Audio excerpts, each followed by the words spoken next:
There's some tools that you talked about or techniques that you talked about in your book that I hadn't read about other places that might be good. pertinent to this conversation. So you talked about motivational interviewing. Oh yeah. Tell us about that and how that works. Like, what do you do? Yes.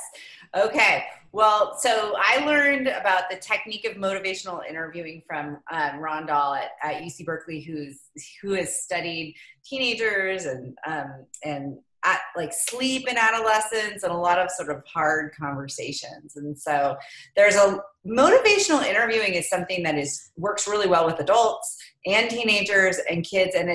The basic technique, the first thing, there are lots of different ways to do it, but the first thing is really just what we probably think of as, sort of active listening or reflecting back to what our teenagers are saying to us, reflecting it back to them in lots of different ways. And so hopefully bringing them along to a different point of view.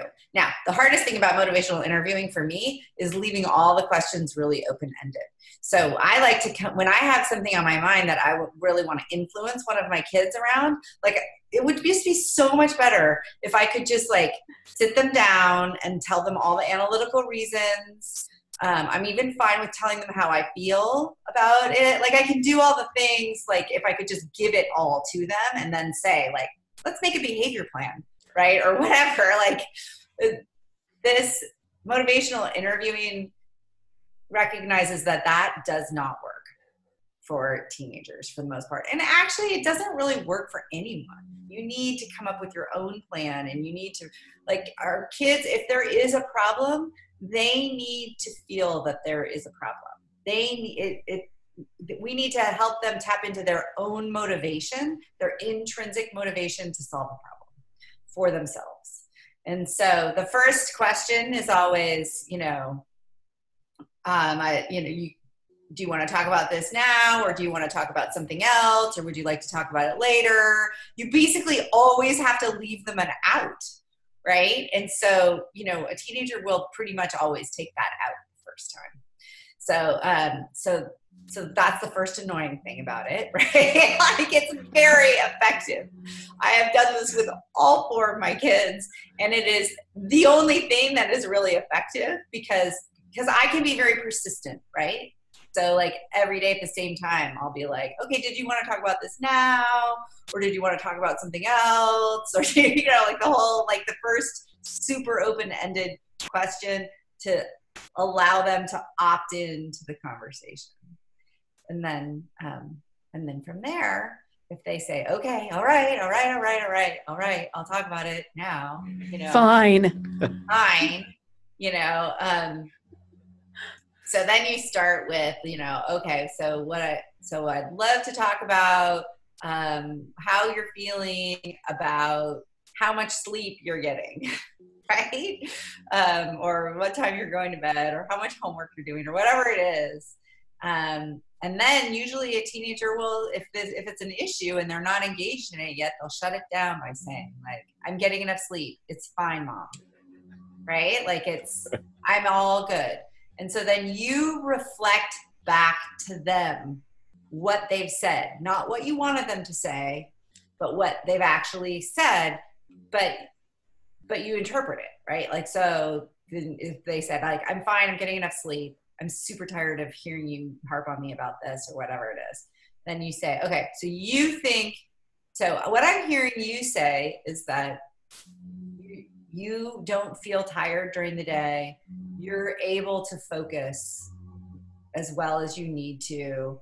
And it's easy for you to get up in the morning. You're getting enough sleep, right? And then they're like, yeah, well, none of those things are true. I'm not saying that. I'm saying I don't want to go to bed earlier. Okay, so you don't want to go to bed earlier. So I understand that. You don't want to go to bed earlier. I'm imagining that you don't want to go to bed earlier for X, Y, and Z reasons.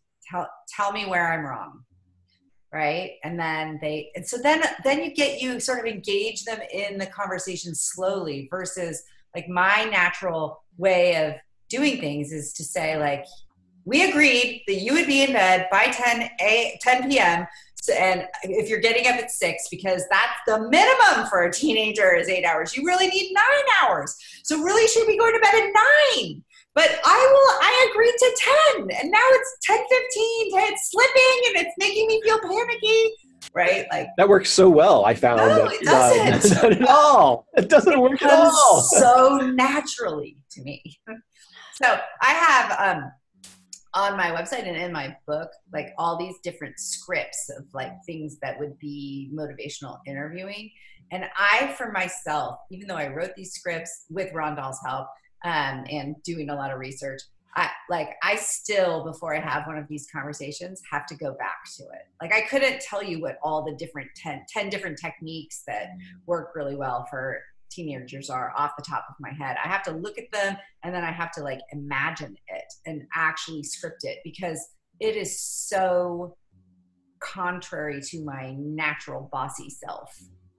But the key thing is, like, you're removing that element of force, right? Like, you're letting them retain their autonomy. You're just engaging them in a conversation about it to hear what they really think and where are they. And I will tell you, it works like a charm.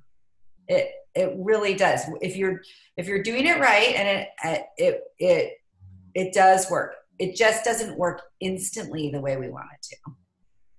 That's okay. And I would say it's much like relationship parenting, is it doesn't work instantly. It's about building that relationship. And in the way you described that conversation, what I find interesting is it's so much about being over there in the conversation with them and the empathy that's involved in doing that, rather than it being over here and in my head and me saying what I want to say. I got this agenda that I want to run, which I do really well, but it's not effective.